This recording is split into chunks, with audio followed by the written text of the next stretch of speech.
think you're up to lead the Pledge of Allegiance tonight. What's that? Could you lead the Pledge of Allegiance? Well, sure. This is a new function. Okay. Pledge allegiance to the flag of the United States of America and to the republic for which it stands, one nation, under God, indivisible, with liberty and justice for all. All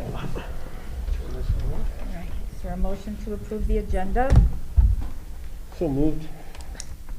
Dave Murphy. Is there a second? I think that was Tim, actually. Was that Tim? It was, Was but it that's Tim? all It's not- right. Dave okay. would have thought too. I'll second. Lauren? All in favor? Aye. All right. Is there a motion to approve the consent agenda? I'll make a motion that we approve the consent agenda. Okay, Laurel, is there a second? Second it. Tim? All in favor? Aye. All right. Audience of citizens, is there anyone who'd like to? We have one so far, Jennifer W.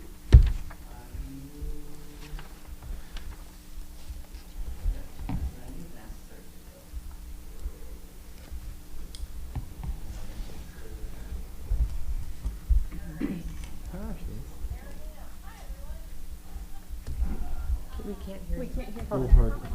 Hold on a minute. Okay. Yeah, you can't do that. Gotta turn it off from there. We just need our volume adjusted. We can't hear you.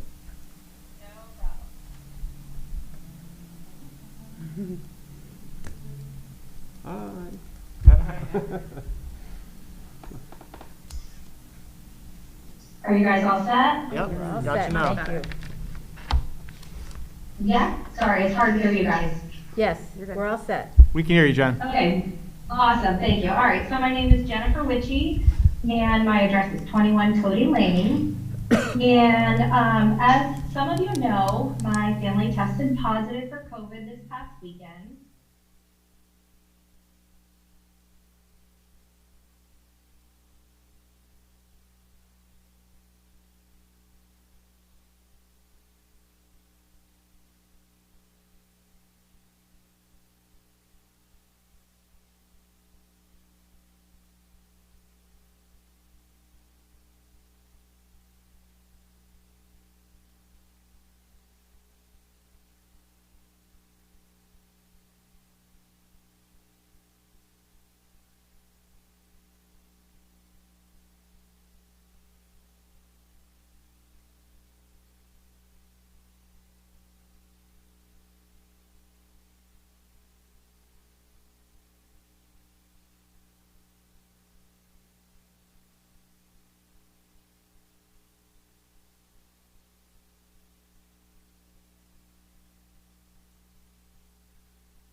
you're feeling well.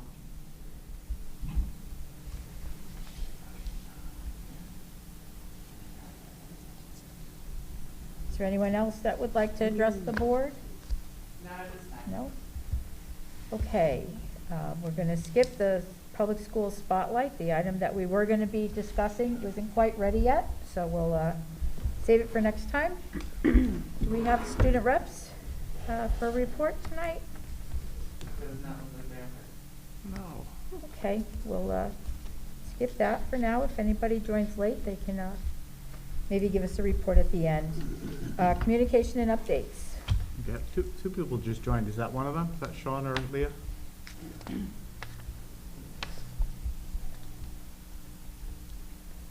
I'll tell you what, I'll give my report, and then if that was them that just logged in, we can loop back. So I have just a few updates for you tonight. First, I did include in the Google Drive the October 1 enrollment update. This is an important one. This is one that we load up to PSIS and we use as part of our formal reports to the state. So you can see, you know, numbers are what they are. Just as by way of, you know, looking ahead, we are meeting with the personnel committee this week, and I'm going to talk a little bit about some more formal enrollment projections. I did receive a couple of quotes from some vendors that do enrollment studies.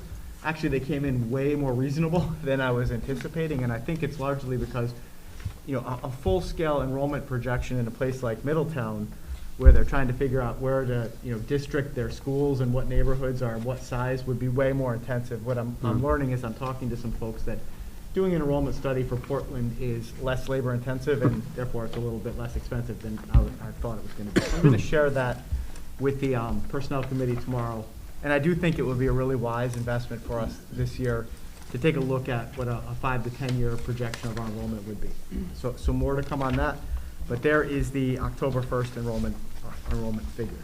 I will stop to see if there are any questions on that. Only, why share with the personnel committee? I'm just curious as to why they would be getting enrollment information. Well, I think for the most part, you know, it's an expense, you know, and I'm using the personnel committee to kind of vet, you know, things that wouldn't have been included in the budget, and you know, also just as a vehicle to get information to the board. Okay, all right. And you know, it is sort of a, you know, personnel matter. We're hiring, you know, somebody for it, so I see the connection there. Okay, just curious. Yeah, sure. Just by way of you know, logistics here, we have the speaker now. I know last time we were having trouble hearing with sitting like this, which is a little awkward. 'Cause I'd rather be in a, you know, be able to see you all, but and the distance and the masks.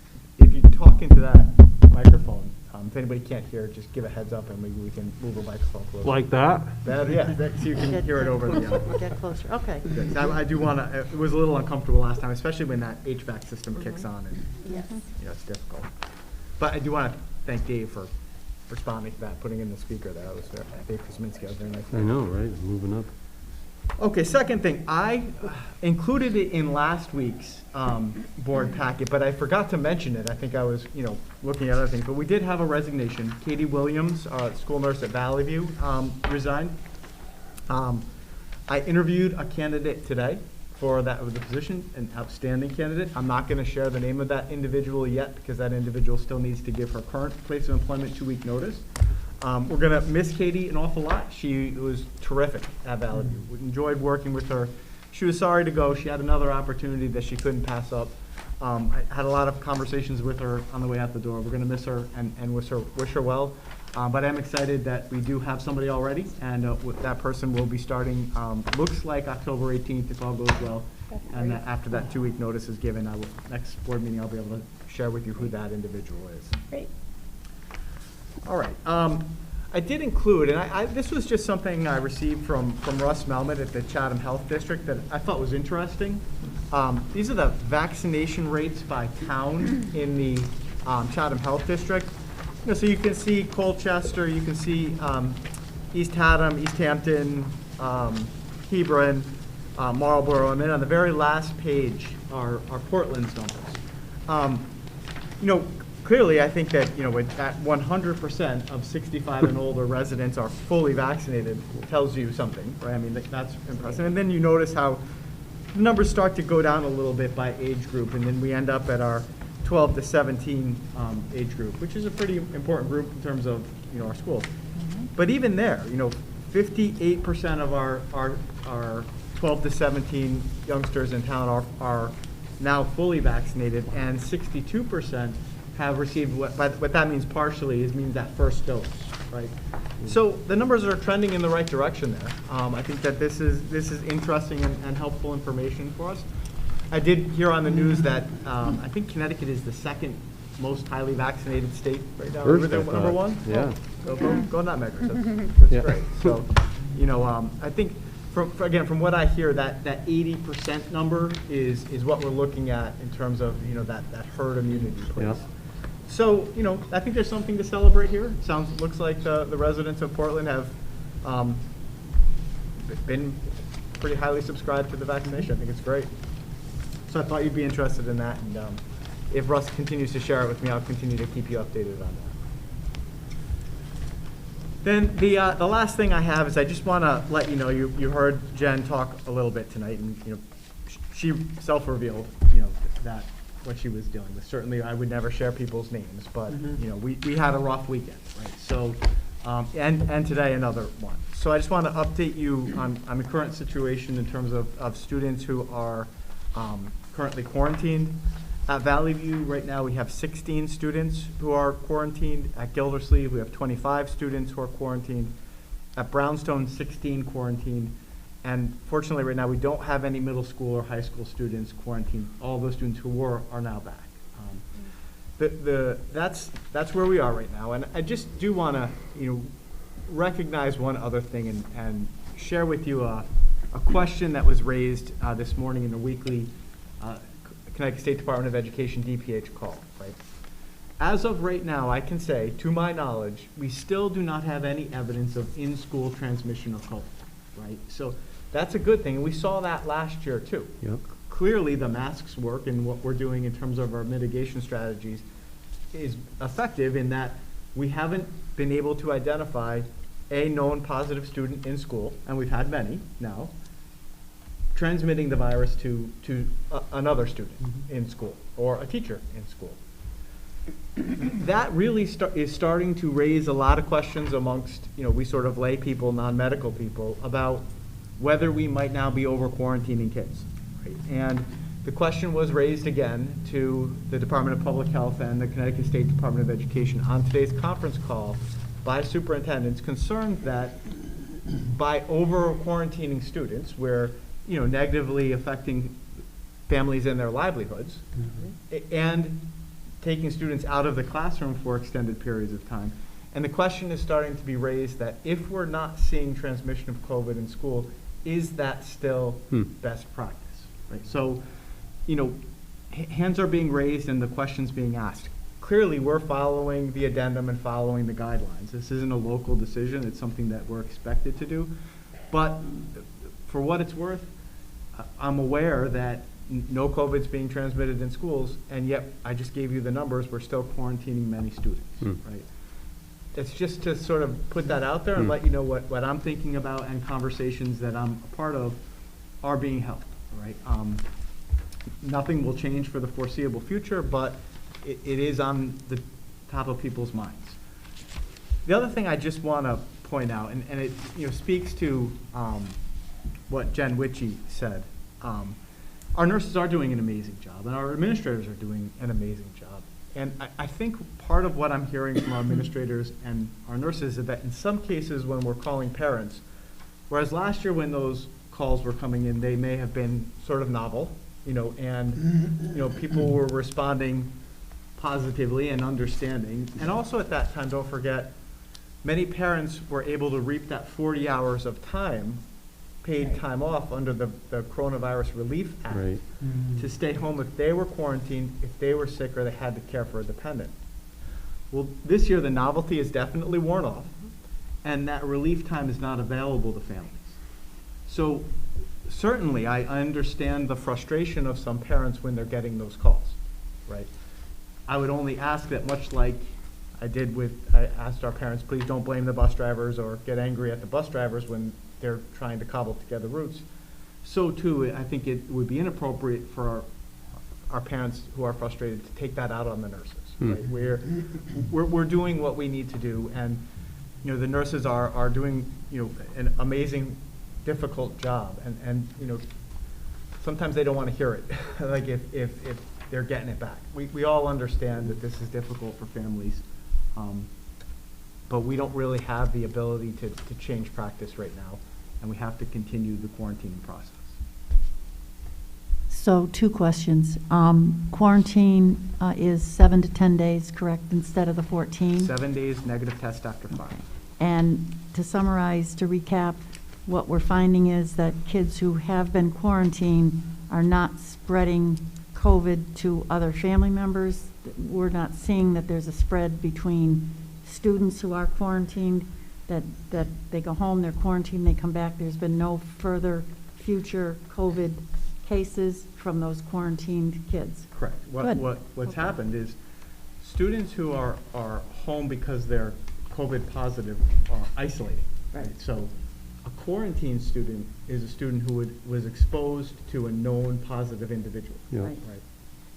Clearly, when students are being told to quarantine, the recommendation is monitor for symptoms, Monitor for symptoms. and you're able to return 5 days into the quarantine period negative test, 7 days you come back.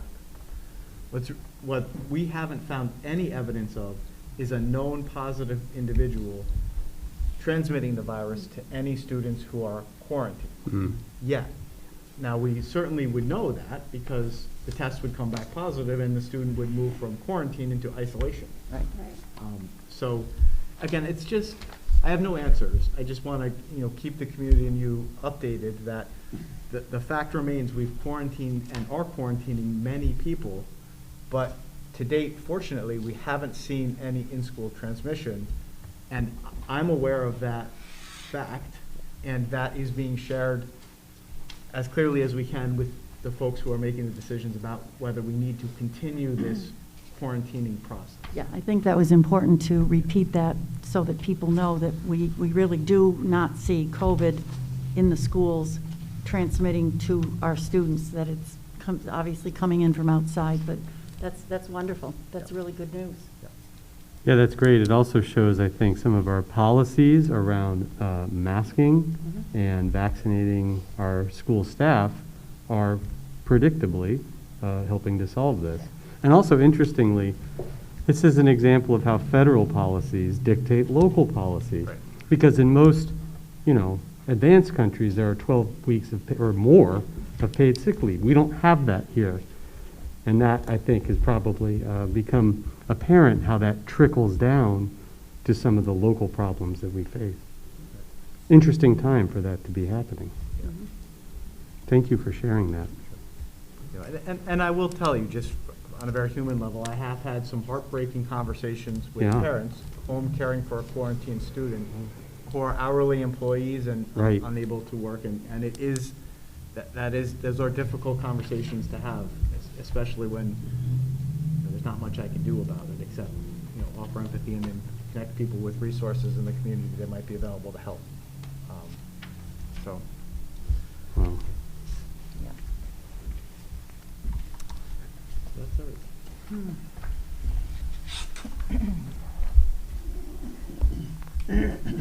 Okay, guess we'll move on to business and financial affairs. I apologize for the delay in only getting this to you yesterday. Do you guys have it? It's in here. Let me show you. Yeah, I got it. Yeah, here. I got it. Oh, you got it? Okay. So this is the first quarter Yep. for this fiscal year, the usual report compared to last year. Everything so far is looking pretty good. A few negatives, which I highlighted in the memo. But other than that, if anybody has any questions, I said to Charles, I said, we're doing pretty good. Well, it looks like a fine update. Yeah. I mean, we trust you to bring anything major, you know, to light, which you have, or haven't, because there isn't anything, so. Knock on wood. Yeah. And we're in, you know, in line with last year, with the spending. And remember, last year too, some of the COVID expenses were in at that time, so some of the accounts would look a little less than what they are now. But overall, I think we're in a good place.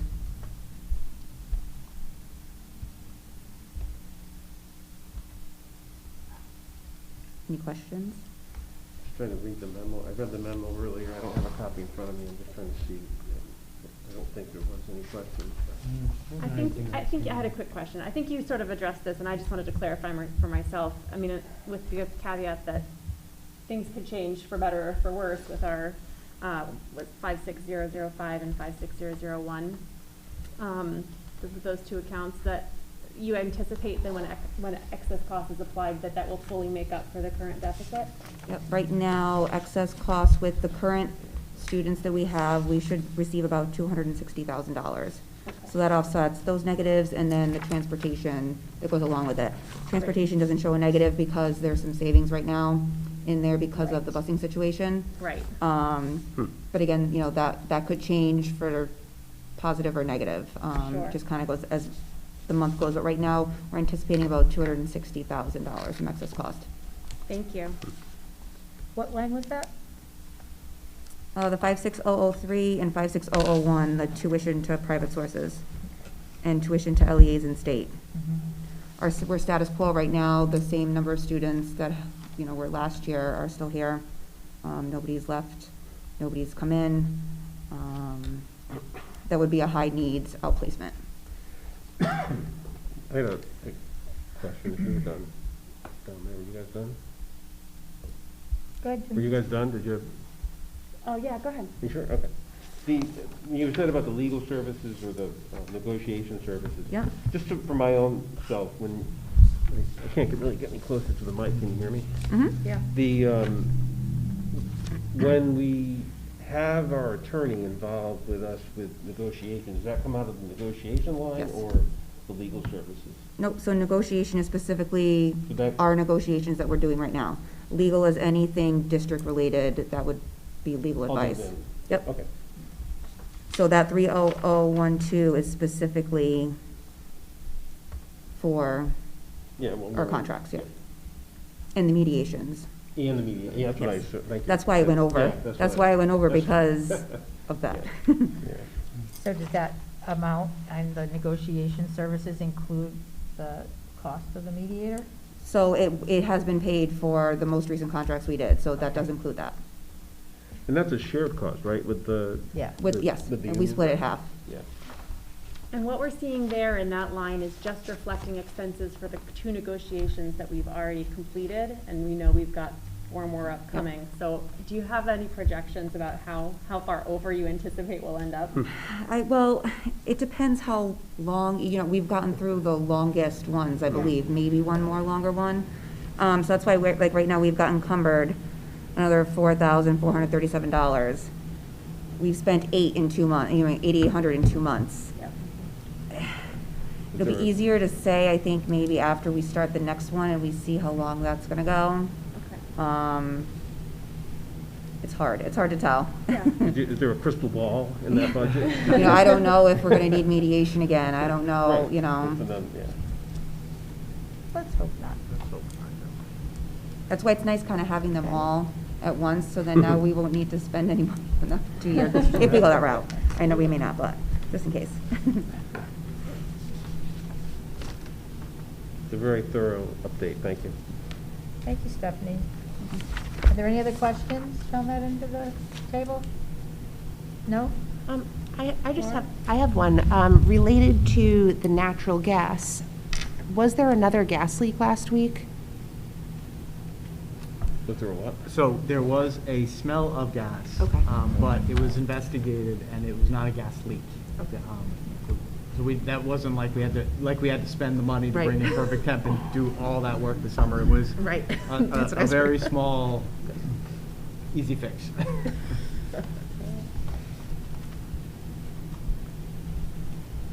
Any other questions? No, thank you. Right. So then, we will move on to Director of Curriculum, Instruction, and Technology.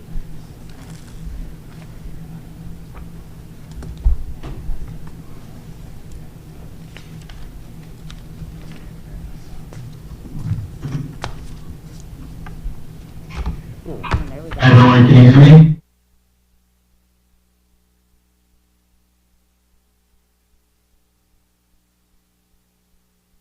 Very well, Brian. Can you turn down the mic? Oh, Can you guys hear me? Yes. we're adjusting the mic. Hang on.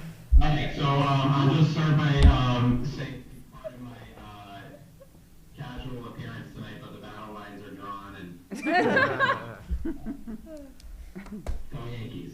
So I have a quick update tonight along lines of curriculum. Our teachers continue working on what will eventually be public-facing pieces within Atlas Rubicon, which is our curriculum platform, curriculum hosting platform that we use. We do have the ability to make pieces of our curriculum available to the public for viewing, and I think that's always good practice to be transparent with the public and to engage our families as partners. So we have our teachers right now working on unit overviews, which are short, about paragraph length statements that define the learning focus and the skills focus of each curricular unit as students engage in them. Compelling questions, which are a function of curriculum. They're the thematic, important questions that we want students to be asking at the onset of a unit and throughout their unit of study that lead to what we call big ideas or enduring understandings. And so we plan to make both of those pieces public as well. And our teachers are beginning to use and build into our curriculum learning targets, which are derived from standards. Standards aren't necessarily written in family-friendly, student-friendly, or some would even argue teacher-friendly language, whereas learning targets are I can statements that put the student at the center of the learning and delineate the skills that a student is expected to be able to learn over the course of a unit of study. And so those I can statements are very public-friendly, family-friendly, student-friendly pieces that we'll be basing our assessments around and making available to our public. So our teachers are fully engaged in that work, using every professional learning minute available to them to advance that work. Coming soon, a little bit later this year, we'll be training our teachers on project-based and performance-based assessments for students. In educational jargon, we define this as a move away from assessment of learning, which tend to be kind of stop everything and take a test moments, to assessment for learning, which are performance-based or project-based opportunities for students to demonstrate what they know and are able to do, while at the same time continuing their learning. If you think about like a traditional multiple choice test, at the moment a student sits down and takes that assessment, no real learning is happening. Whereas if we have a performance-based assessment or a project-based opportunity for students, they're able to demonstrate their learning and to continue learning and developing skills while demonstrating again what they know and are able to do. So that's coming soon. Our teachers are excited for that work and we're eager to get them in training. We'll be utilizing or making use of, I should say, a platform that the state has purchased a 3-year contract on and made available to all districts in the state free of charge called Defined Learning. It's a really, really, really robust platform of project-based learning opportunities for kids in the 4 core disciplines of science, math, ELA, and history, social studies. And this platform will allow our teachers to immediately tap into project-based learning experiences for kids, but also to see exemplars and models of what constitutes good project-based learning design, so that that's a skill set that they begin to develop and hold over time. So we're really excited about that. Along with Defined Learning, the state has purchased a platform called Defined Careers, which allows our students authentic career exploration activities by casting them into the role of a professional in a field of study or in a specific discipline and allowing them to see what it's like to work and experience that profession through someone in that role. And this is going to be really, really great for our students in grades 6 through 10 who we've already got the ball rolling with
becomes really a framework around which we base all things instructional within our school system.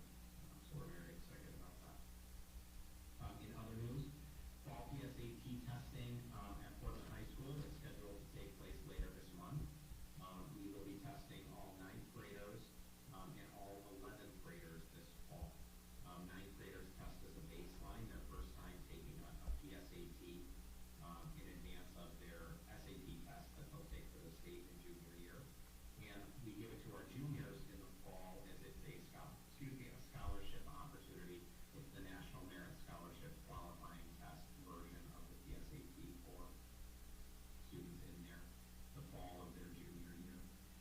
The reason, if you're wondering, we don't test 10th graders, they test in the spring. So ultimately, we want spring to spring data, and we will eventually begin testing in 2023 our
Any questions?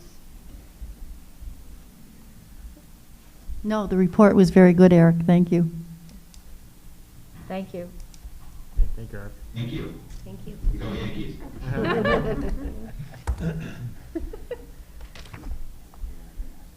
right. That was a lot. Yep. Moving on to, you all set? Okay. New business, we Yeah. will be discussing policy 4118.239, required COVID-19 vaccinations. All right, so let me just give you an insight. Policy committee met this week, and we reviewed the CABE policy that was sent out about required vaccination. One of the, insightful questions from the policy committee was, why do we need a policy if there is an executive order, right? And it was a good question, and it was one that crossed my mind too, and this hit my radar because, again, on these DPH-CSDE calls every Tuesday, there's an attorney for the State Department. His name is John Khalil. He's the lawyer for the Connecticut State Department of Education, and he said school districts need a policy. And again, I thought about it. Well, okay, why do we need a policy if there's an executive order? So I actually did reach out to Rebecca Santiago and ask her that question.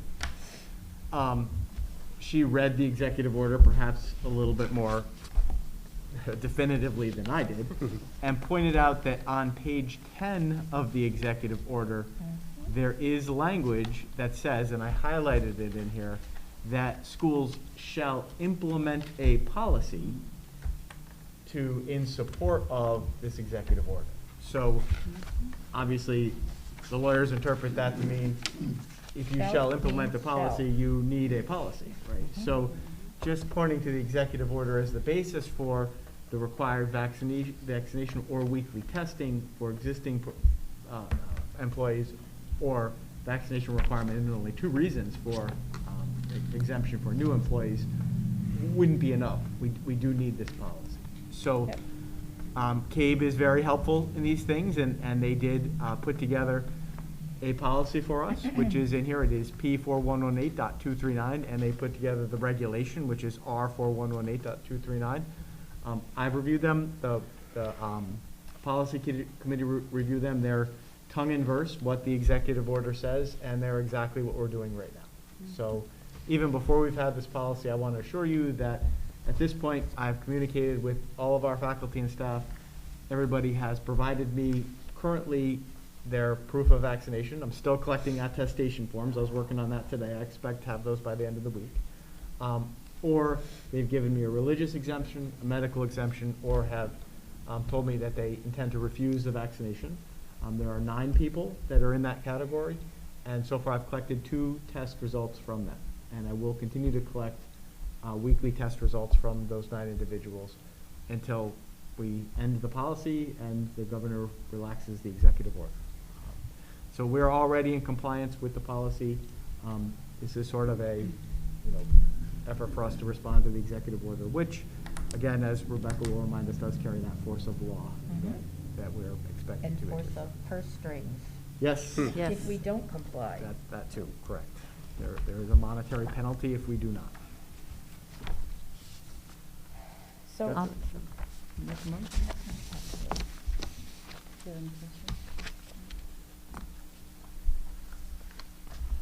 I'll make a motion. Oh, go ahead. Any questions on policy? No? How about down here? Nope, no questions. Okay. Is there a motion?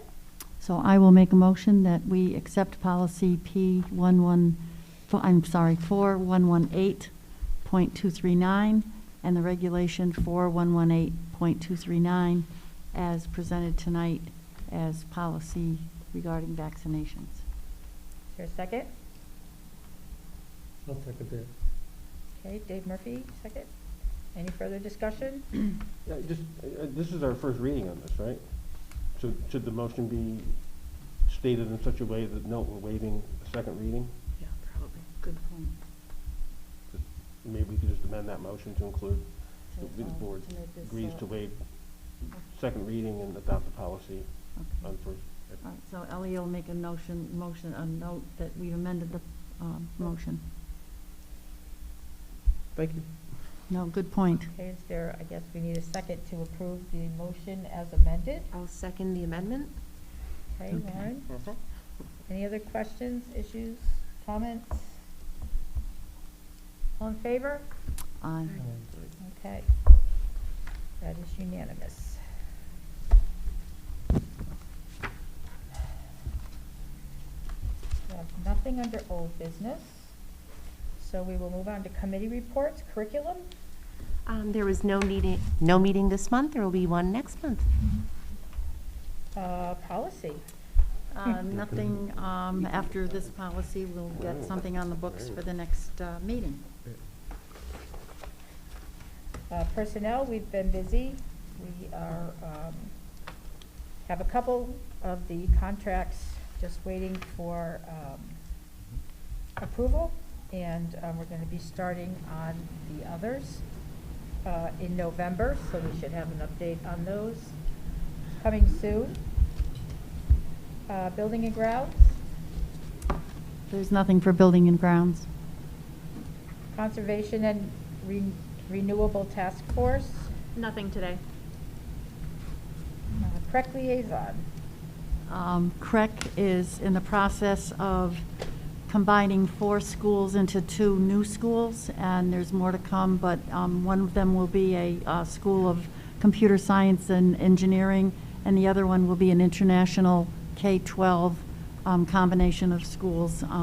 There'll be more information to come. Also, 2 of the Chef O'Neill schools, Anna Grace and Aerospace in Rocky Hill, were scheduled to be opened in September, now will open in December, and the Department of Administrative Services has taken over the construction management from CREC. I don't have any details about why, but I'm sure we'll hear more. Next meeting is October 20th. Board of Selectmen? Just 4 things of interest here that they brought up again, that the solar initiative at the transfer station is not going forward because of some limitations there, but to keep, pushing, comments to your state to try to get that to go through at some point. You mentioned the new fair location. They're trying to come up with suggestions of a better appropriate location for the fair. Jim Tripp did mention this, he listens in on the school vaccine update and the bus driver shortage issue, so the selectmen are aware of that. And then Lou also gave a brief update on the steering committee on, some of the things we started discussing. That was about it. Task Force on Solidarity? I was trying to look up real quick. I think they've changed their name now. They're like a committee on solidarity, but I'll determine that. But the next meeting that I have a record of is on October 12th. So, and Okay. I'll plan on attending that. Equity and Inclusion Coalition?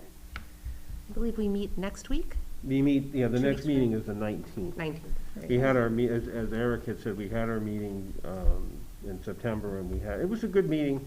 There was a new consultant that came on board and was involved, and I think there's some interesting stuff going on there that we'll have to talk more about as we go forward. Great. School Facilities Study Committee. We're meeting, I believe, on the 19th, and we're going to be looking at some historical records from previous facility study committees, just to get a flavor of what has gone down in the past. Audience of Citizens, is there anyone who'd like to address the board?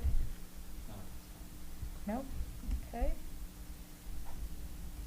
Board of Ed member comments? Lauren? Sure. Like Jen Witchy, I would like to thank our school nurses and our school administration for giving so many of their personal hours after school and on their weekends, taking time away from their families to help keep the rest of our community safe. Thank you to Dave Kuzminski for setting up speakers for us. I could hear people tonight, so that was really fantastic. Thank you. Laurel? The only thing I wanted to say was just to make note that today, October 5th, is World Teacher Day. So I thought it was an appropriate moment to acknowledge our Portland teachers and express, as a board member and as a parent as well, just my my personal admiration and respect and gratitude for our amazing teachers. And I hope they feel appreciated. Okay. I would just echo what Lauren and Laurel both said. Thank you, teachers. Thank you, nurses. And I would hope that we could potentially find a solution to maybe give our nurses a little bit of relief through professional, I don't know, LPNs or something, so that they have a little bit of ease in their day and also in their weekends. Chris? Oh, Oh, Oh, he's starting I'll on save that. my comments till next week. Okay. Just saying. Be my last meeting. Oh, Tim? I think. Yeah. I'm pretty we sure. might have one in November. I don't remember. Doesn't the That's- term oh, that's start in true. January? Yeah, it's starts in January. Thanks for the Starts reminder. November? All right, forget it. Does start? But I still don't Sworn have in the it. next Start meeting. I thought I did. I don't New term. remember. Well, it's after the first meeting after the election, I think. That's what I Not thought. January, yeah. Okay. No, I think it's, We'll figure So that next out. week. All right. Or next meeting, All sorry. right. Tim? you know, I would just say, we have to give Eric like a time limit. As Yeah. incredibly informative as his stuff is, it does get, it's becoming the longest part of the meeting. And it's very, useful information, but, maybe in a truncated form, it would go better.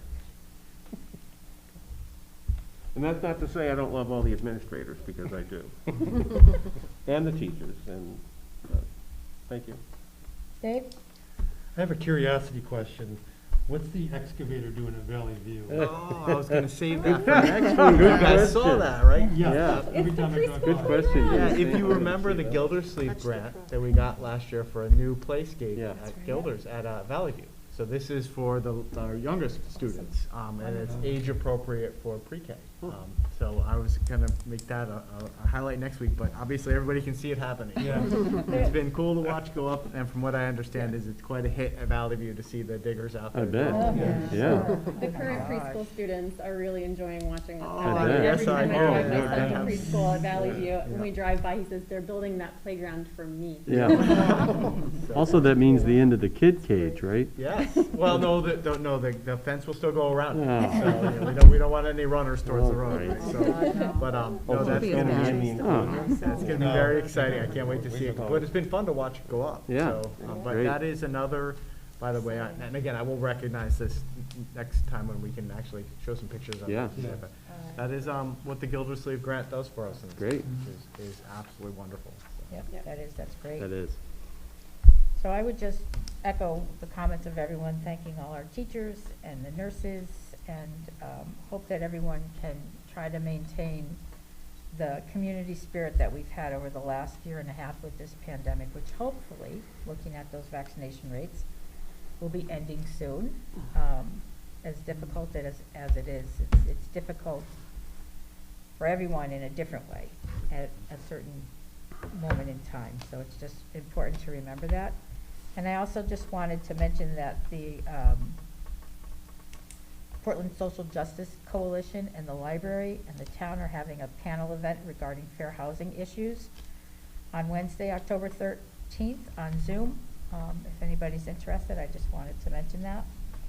I believe that the information is available on the Portland Library website. Right. It's also going out on our social media and the Oh, great. Friday newsletter. Great. So. It looks like it'll be an interesting conversation to talk about affordable home buying, opportunities, legislation, and I think it's a good conversation and an important part of our equity and inclusion, a different aspect, but an important part of that conversation. So, any other comments? No? Oh, can I add one thing? It is now the Committee on Solidarity, if we could change Oh, that on the. sure, I on just the verified it agenda. on the minutes to the last meeting they had. Yep.